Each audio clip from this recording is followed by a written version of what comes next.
Welcome back to the Gilbertson Aero Factory. Today is Saturday, the 24th of June, 2023. It's a little bit after noon.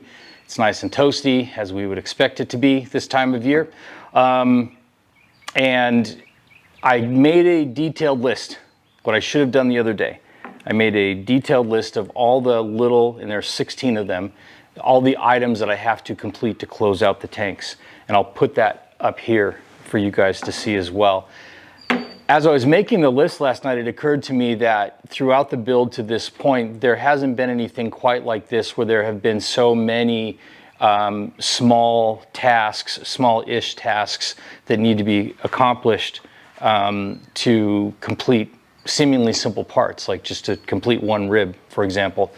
So I guess it doesn't come as any surprise that I kind of had a big picture focus when it came to the fuel tanks, and I wasn't seeing the amount of time that would be involved in hitting all of the little fine details.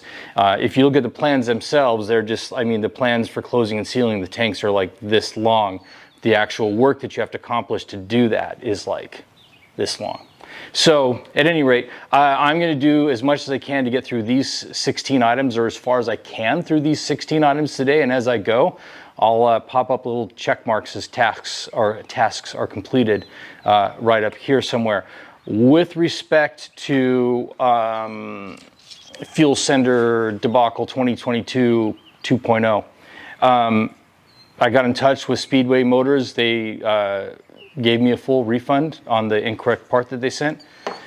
They're sending me a new one. It'll be here sometime next week. I will probably be visiting my parents in cooler weather next week, but when that arrives isn't really critical. It's literally the last thing that's going to go onto the tank, even like after the baffle has been installed and everything. So I'm not concerned about that. So that being said, enough of the blah, blah, blah, blah, blah, blah. Let's just build an airplane. So this day was just about 3 hours. And somewhere in the middle of this, I realized that my list of 16 was actually a list of 17 items. But the first thing I'm doing here is working on creating the anti-hang-up bracket for our port tank, which will have the flop tube in it. So it's a bracket that's going to span that access plate hole so that the weighted end of the flop tube can't snag on any of those things. And let's see what's going on here. So what I'm doing here is determining the location where I'm going to rivet the two ends of the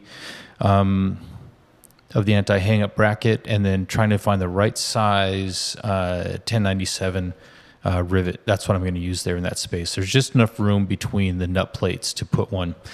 And then I'm doing a lot of 9th grade geometry so that I can plan this properly, so that I have room for the tabs on each end to rivet, and then to rise, I'd say about 1/2 of an inch, not about exactly 1/2 of an inch, over a 1 inch run. And then hopefully it all comes out good. Tool of the day right here, guys, this edge marker block from Spruce. Wish I'd gotten it a lot sooner. It just makes it so much easier to quickly scribe a perfect line. So I go over, I make the cut. This is just like the other anti-hang-up bracket. It's a 1/2 inch wide piece of 25 thousandths aluminum. Getting it cleaned up over there, and I deliberately cut this thing. After doing all of my ninth grade geometry, I deliberately cut it 1/8 of an inch longer than what I thought that it should be, just in case, because I've messed up enough pieces of material trying to make exact. So a little more geometry and math, figuring out that this is about a 26.4 degree bend. And there you go. So that's how it came out. I started from one end and worked to the other, so that if there was any extra material, it wouldn't be evenly divided across both sides. It would just be hanging off one end. And I think I throw a picture of that up here pretty soon to show you that the 1/8 inch extra I put was in fact 1/8 of an inch. So yay, ninth grade geometry. It all worked out. there you go. That's that extra little bit. And then, so here in a moment, I'll just run back over and clean up that end and bring it in. But we ended up with a really nice finished part. This took about an hour for me. I don't know how long it would take anybody else, but that's how long it takes me to do this.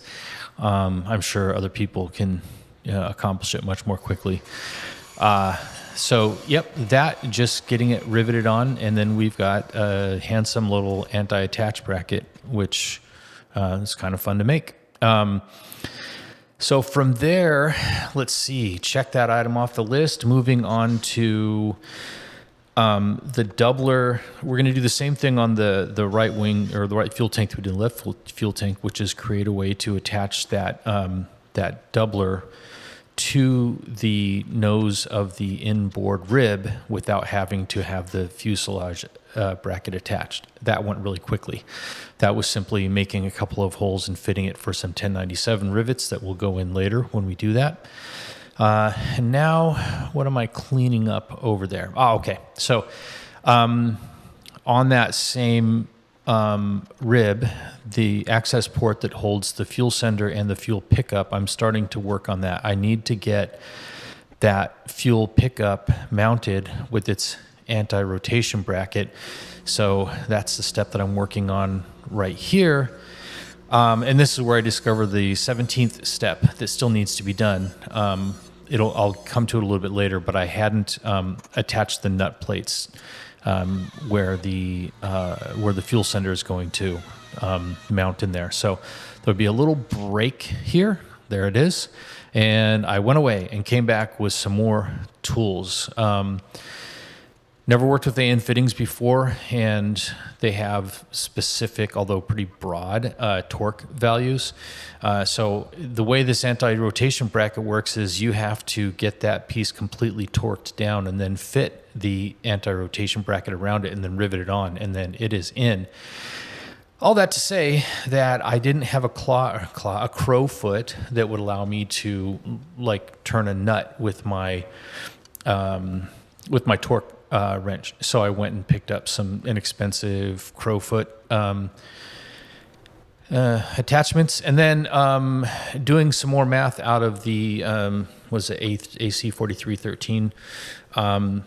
When you add an attachment to the torque wrench like that, like a crow's foot, you're essentially moving the center of rotation and effectively changing the length of the arm that you're torquing. Therefore, the calibration is based on a specific length. So you have to do some math to figure out what the torque value would be if you are, in this case, adding 1.25 inches to that total length. I'm going to put a link in the description below to a video by Home Built Help that talks about this exactly, and a way that you can avoid doing all that math, which is turning that crow's foot so that it's 90 degrees to the center of rotation rather than straight out or straight in. Anyways, they'll explain it better. Trying to figure out how I'm going to get that anti-rotation bracket riveted on, because that flare nut hangs right over the top of the shop heads, and it's pretty narrow right there. You can see I can barely get that little bucking bar under that flare nut. The other side of it is reachable with the no hole yoke, but that it's just that one rivet, and I suppose this one rivet isn't holding the whole plane together. It's just an anti-rotation bracket to make sure that that flare nut doesn't back off due to vibration. So I'm sure I can use some sort of pull rivet right there. But I just posted a message in Slack group to see what those guys did. And obviously you can see from that picture that I showed that little bucking bar will fit, but that skinny end of that little bucking bar doesn't have a lot of mass. And so with a 1/8 inch rivet, it seems like there's a good chance that bucking bar is going to bounce a little bit and maybe mar that that flare nut. So that's where we left off with that. What I'm doing right now is moving on to the next and final bit of work that I complete for the day, which is to get all of those nut plates mounted for the fuel sender. And with that, this step that I'm doing right now is the last thing of the 17 remaining items that doesn't involve Pro Seal. So even that anti-rotation bracket, I do have to use some Pro Seal there. I just wanted to get that flare nut torqued properly and all of that business, and then get the anti-rotation bracket fitted, because you have a few of them that are all clocked a little bit differently, so that you can find the one that is the best fit once you have that flare nut torqued. Anyways, so yeah, I go ahead and get these nut plates all finished up, and then I just start doing a little bit of cleaning on all of these pieces, the scuffing and the cleaning, sort of the once over, the first time around, so that they're all scuffed and cleaned a little bit, but a lot more cleaning a lot more cleaning yet to go on those parts. So that, I think, kind of covers the work that got done on Saturday. At the point that I was doing all this cleaning up, it was getting much later in the day, and I realized that if I was going to commit to getting into Pro Seal right now, there would be an additional 2 hours of cleaning and prep before I even started working with Pro Seal, which would mean the work session would go, past 11 p.m. or whatever. So I decided to preserve the Pro Seal business until the following day. But